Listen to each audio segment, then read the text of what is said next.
They bulldozed my cabin while I was holding my newborn niece. No warning, no court order, just one clipboard and a woman named Karen who thought aesthetic harmony gave her the right to commit felony landscaping.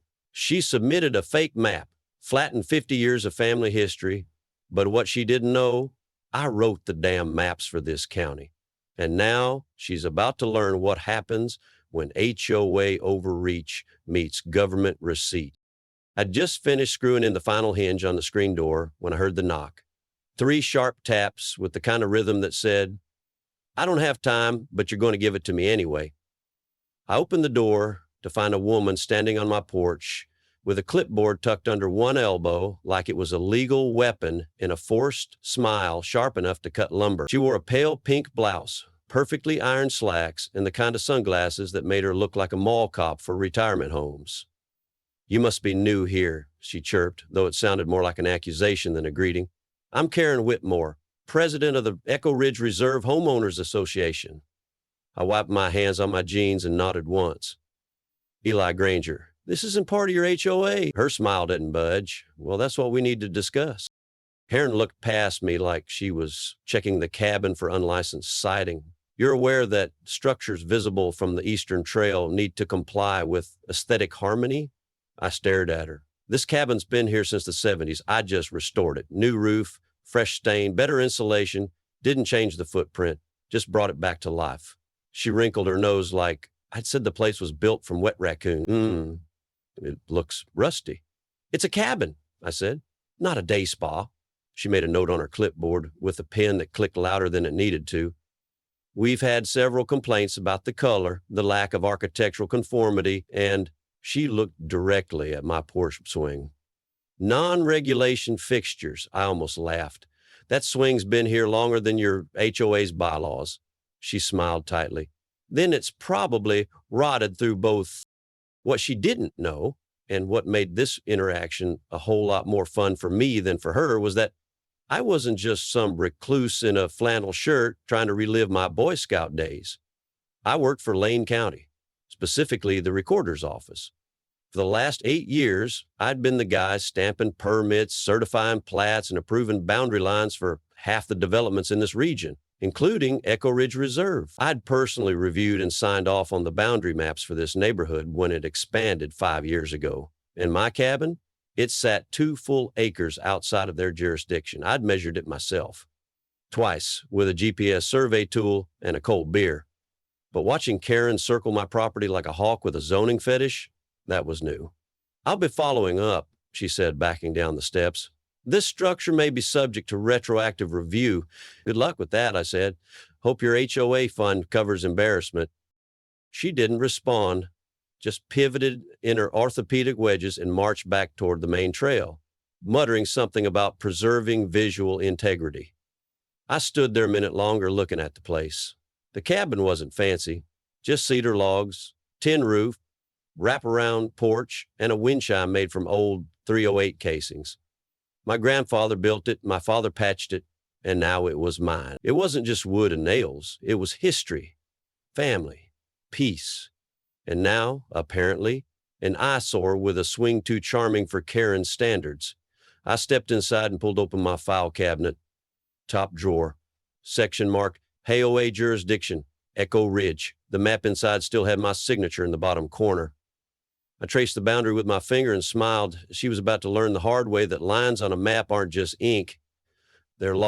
The first violation letter arrived 2 days later, folded neatly inside a white HOA envelope with gold embossing. It looked more like a wedding invitation than a warning. Violation 1, unapproved roof color, non-compliant metallic hue. The next day came another. Violation 2, window dimensions inconsistent with Echo Ridge aesthetic guidelines. By the end of the week, I had 5 total, including one that claimed my porch steps were too aggressively sloped and might cause emotional discomfort for visitors. That one came a highlighted quote from the bylaws: "Structures should promote harmony, not dominance." I laughed so hard I nearly fell off the dominant steps. The kicker? Every letter referenced compliance under HOA jurisdiction, which, again, I wasn't under. I even called the county zoning office just to confirm that nothing had changed since I approved the subdivision lines. Still clear, still mine, still very, very not theirs. But it didn't stop Karen. I started getting emails, subject lines like urgent aesthetic concerns and community compliance opportunity. One of them had a photo attachment, a zoomed in shot of my tin roof with a yellow circle around what she'd labeled glare pollution. I sent back a reply, tell your camera it's trespassing. And that glare, that's called the sun. She didn't respond, but 2 hours later, I spotted her golf cart parked near the trail again. Binoculars in one hand, clipboard in the other, squinting like she was watching a nature documentary about architectural rebellion. That weekend, I left town for 3 days to visit my sister in Tucson. She had just had her first baby, and I figured a few days of baby giggles and southwest air would clear my head. Before I left, I locked the cabin tight, turned on my trail cams, and double-checked the driveway sensor, just in case. But part of me still thought, she wouldn't. I was wrong. Very, very wrong. When I returned on Monday afternoon, my tires crunched gravel as I turned the final corner, and I knew something was off. The trees were there, the driveway gate was there, but the cabin was gone. Not burned, not vandalized, gone, like it had been surgically removed from the earth by a god with a grudge. I stepped out of the truck, boots hitting dust instead of porch. The space where the cabin had stood was now a rectangle of churned dirt and broken planks, like the ghost of a structure that once existed. The tin roof, flattened and shoved into a pile. My grandfather's porch swing, splintered. A single .38 season from the wind chime lay in the soil like it was still mourning. My first thought wasn't rage, it was silence. That deep, chest-heavy silence you get when the world flips upside down and you're not sure if it's real yet. I didn't yell, didn't pace, just stood there for maybe 10 minutes, staring at the space where memories used to live. Then I turned, climbed back into the truck, and started the engine. I didn't go home, didn't call anyone. I drove straight to the Lane County Courthouse, parked without paying, and walked into the Records and Legal Affairs wing like I was late to my own war. Karen thought she'd erased a cabin. She had no idea she'd just opened a case file. The Echo Ridge HOA meetings were held in a clubhouse that looked like a retired yogurt shop. Too much beige, too many fake ferns, and chairs that screamed budget-friendly discomfort. I walked in 10 minutes early. The room was already half full, a semicircle of pastel shirts, khakis, and tight smiles. The only person standing was Karen at the head of the table, tapping a branded pen on a printed agenda titled Emergency Structure Compliance Discussion. The room smelled like lemon cleaner and regret. She spotted me immediately. "Mr. Granger," she said, tone neutral but eyes sharp, "glad you could finally engage with the community process." I nodded.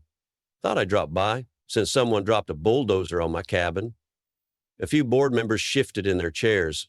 One guy wearing boat shoes over his socks actually muttered, "Wait, what?"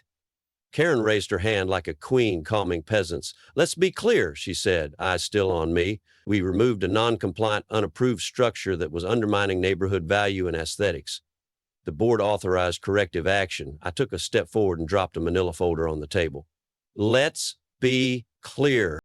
The folder spilled open with permits, stamped approvals, certified surveys, and aerial drone photos showing the property line, 2 acres, outside HOA jurisdiction, all of it notarized, documented, signed by county officials.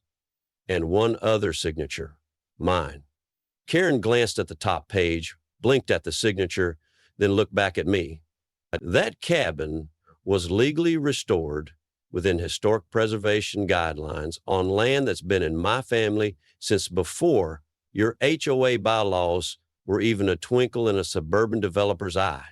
Another board member leaned in to look. "This says Lane County Recorder's Office." Karen's mouth twitched. "Wait, you work for the county?" I smiled, calm as a sleeping bear. "I'm not just a guy with a cabin. I'm the senior recorder for Lane County. I process the property boundaries you pretend to enforce." A silence fell over the room like someone had just banned wine at a brunch. Karen straightened her shoulders, trying to regain control. "Even so, your structure was visible from Echo Ridge territory. That makes it a community concern." "It's not a community concern," I said, "when your board crosses a locked gate, hires a contractor, and illegally demolishes a private residence with no permit, no court order, and no clue." One guy in the back, Bluetooth in ear, sunglasses on indoors, slowly took his off. Wait, we bulldozed the wrong land? Karen shot him a death glare that could peel paint. We acted in good faith. No, I said, picking up the folder. You acted with a clipboard, a power trip, and zero research. Karen's jaw tightened. She tried to speak, but nothing came out that didn't sound like a legal liability. Another board member leaned forward. Was this voted on? Karen didn't answer. A man named Peter, who had been silent the whole time, cleared his throat. This isn't what we discussed. The last closed session was about mailbox violations. I stepped back toward the door, folder in hand, and looked straight at Karen. You don't have to like my cabin, I said. You don't even have to look at it. But when you crossed my gate and tore it down, you crossed more than a property line. I paused, letting the weight settle. You picked the wrong map to mess with. The Lane County Sheriff's Department looked like it hadn't had excitement since someone shoplifted an armful of cucumbers in 1998. I walked in with a duffel bag full of paper and a flash drive. Deputy Torres met me at the front counter, sipping gas station coffee and wearing the expression of a man who had just seen his shift get longer. This about the cabin thing? He asked. Because we heard rumors, something about a rogue. I handed him the flash drive. Not rumors, evidence. He blinked, took it, and motioned me back toward the conference room. 15 minutes later, I was sitting across from a woman in a gray blazer and a county badge who introduced herself as Rachel Kirkland, assistant investigator for the DA's office. Her voice was calm, her pen already moving before I spoke. Start from the top, she said. So I did.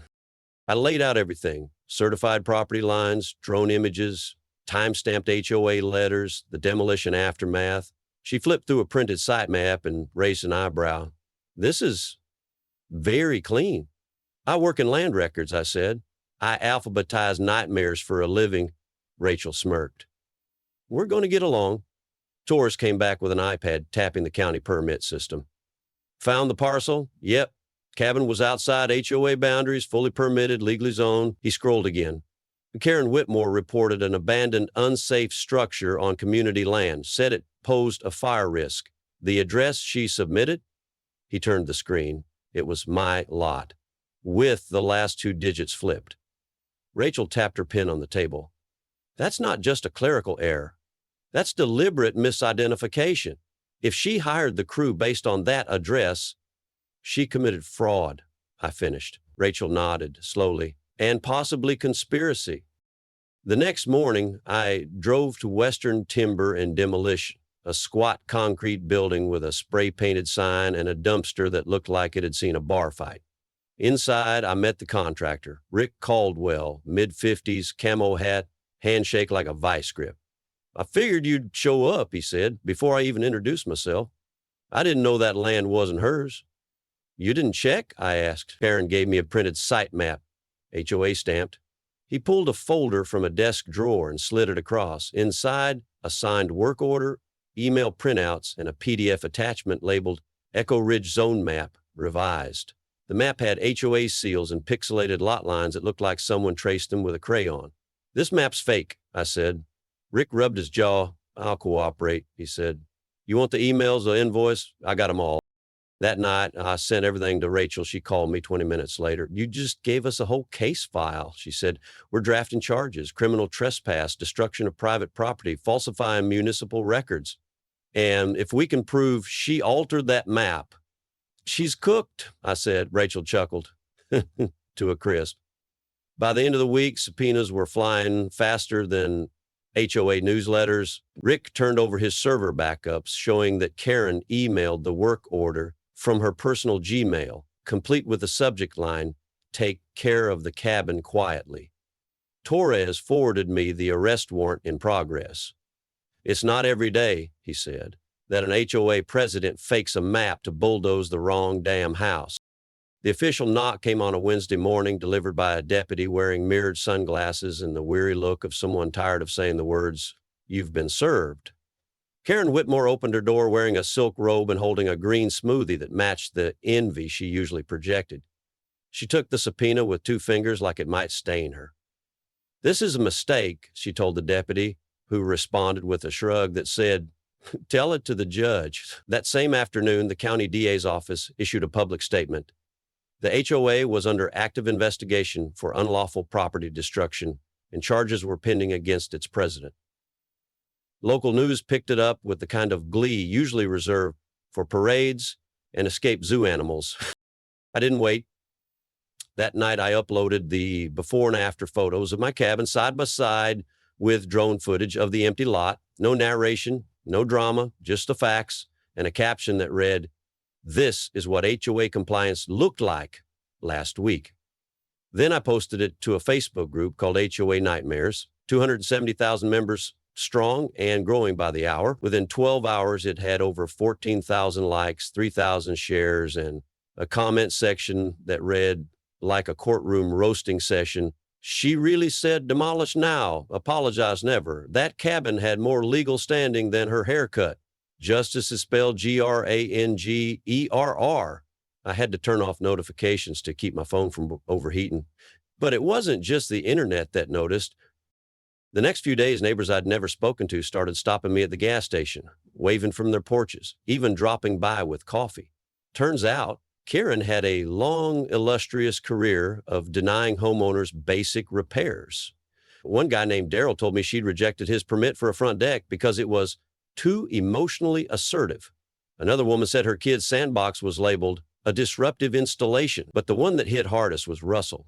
He showed up at my cabin, what was left of it anyway, wearing a flannel shirt older than most of the board members. "I just wanted to shake your hand," he said. "She forced me to sell my lot 2 years ago, said the slope of my roof threw off the neighborhood feng shui." I blinked. "She really said that?" He nodded. "I have it in writing. It's filed under harmonic misalignment." It was like breaking a dam. People started coming forward. A small group formed a petition to audit the HOA's finances. Someone found archived emails where Karen blocked solar panel approvals, citing reflective aggression. The HOA board went from smug to silent in less than a week. Peter, the guy who had quietly questioned her in the meeting, reached out.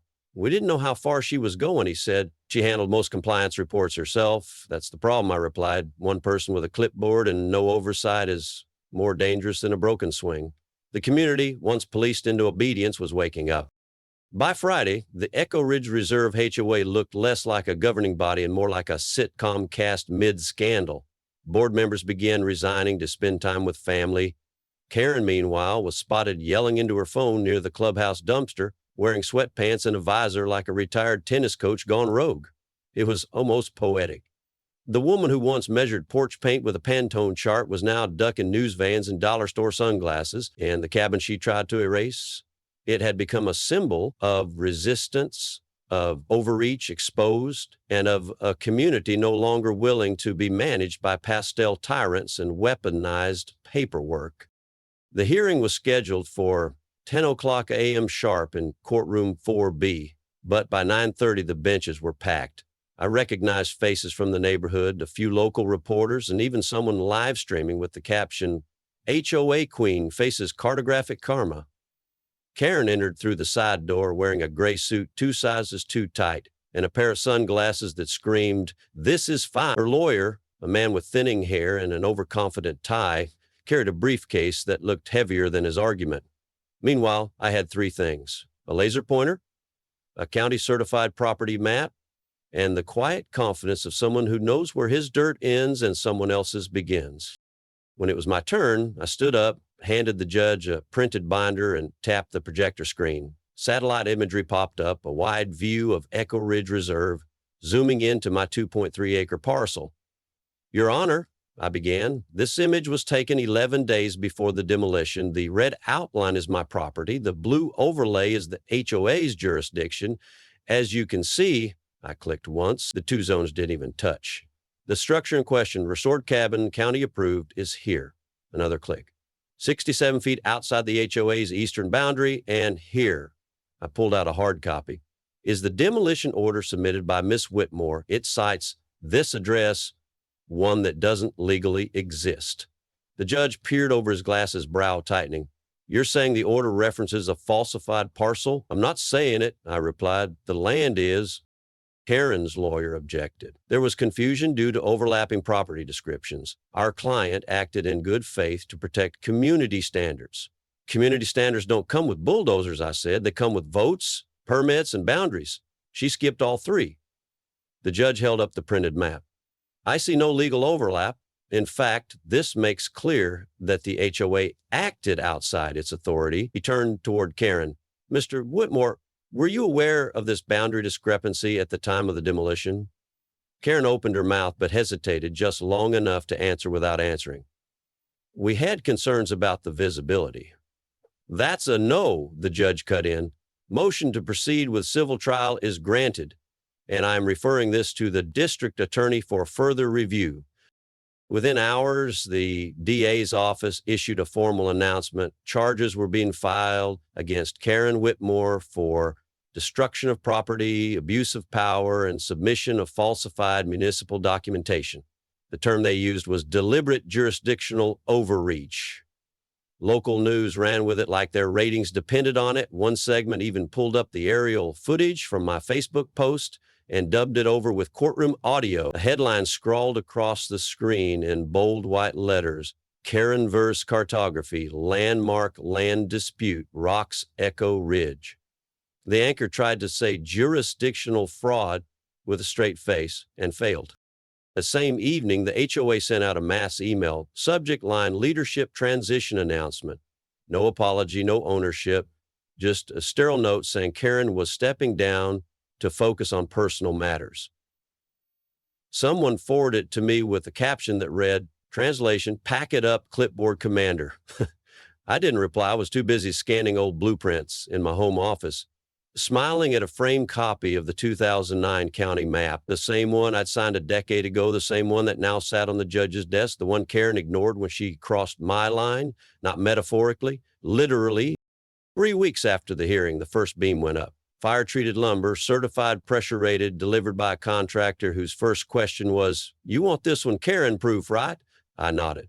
The new cabin rose slowly but deliberately, red steel roof that gleamed like a fire truck in defiance, impact-resistant windows, double reinforced doors, and 360-degree cameras mounted with enough resolution to zoom in on a squirrel's tax history. This wasn't just restoration, it was evolution. And when the porch went up, I bolted a sign to the railing that read, surveyed, certified, untouchable.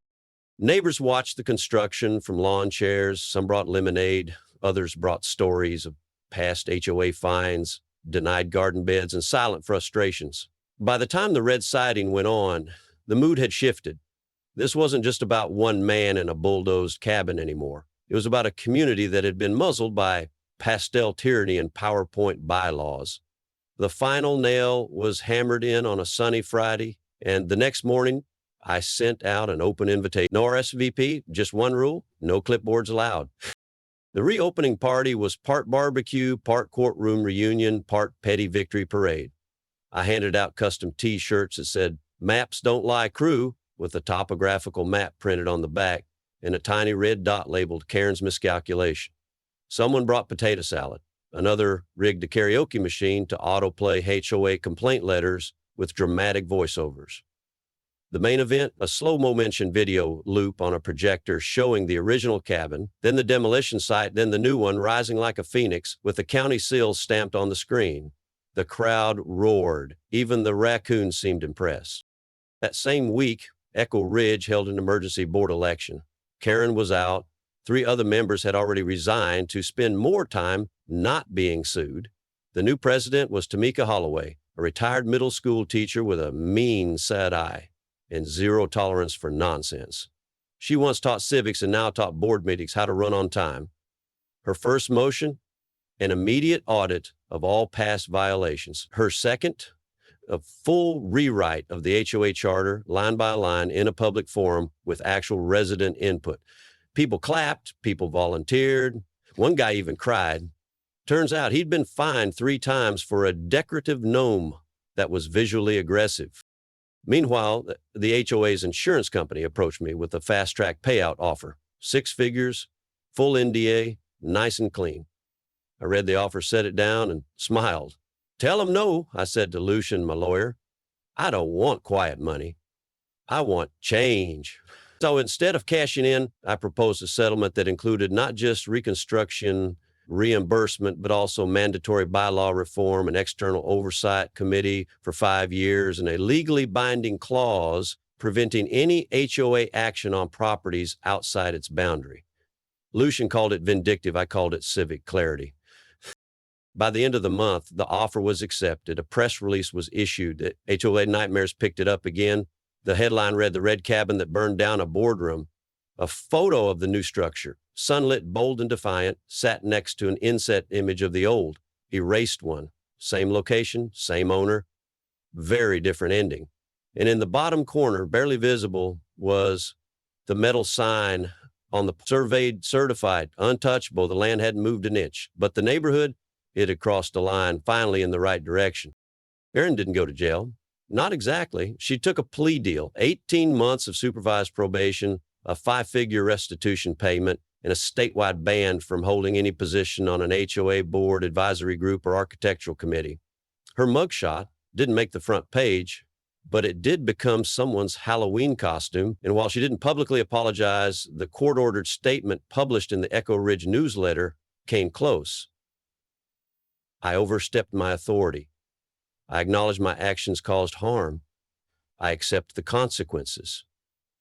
It was printed in size 11 Times New Roman, wedged between a reminder about trash bins and a recipe for zucchini muffins.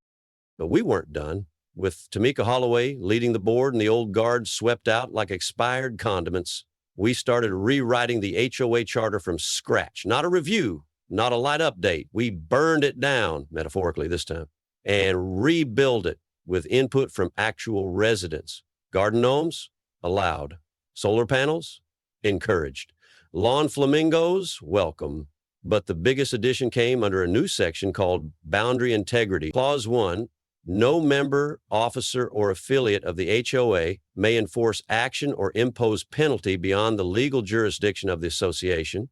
Clause 2, violation of Clause 1 should result in immediate removal, community-wide notice, and a fine equal to the damages imposed. And in italics at the bottom, added by a unanimous vote, no one crosses the line on land or in leadership. A week later, I found a cream-colored envelope in my mailbox. Inside was a letter from the new board signed by every member and sealed with the HOA stamp, this time used for something decent. It read, "Mr. Granger, in recognition of your efforts to restore not just a property, but the integrity of our neighborhood, we hereby rename the community park adjacent to Parcel 5 as Granger Pines." I read the line twice. And there again, the man sat down on the porch grinning like an idiot. The park had been a patch of grass and underused benches, but now it was a symbol, not just of what we'd fought for, but what we weren't going to forget. I didn't make a big deal of it, no ribbon cutting, no speeches. But I did go down there the next day, dug a little hole next to the new park sign, and buried a weatherproof capsule. One copy of the original demolition notice, one county map, 1.38 casing from the wind chime, and a note that simply said, "For whoever digs this up, don't let it happen again." That night, I sat on the cabin's new porch, a cup of black coffee in one hand and a flashlight in the other. The sky was bleeding orange into blue, the last light of day stretching across the trees.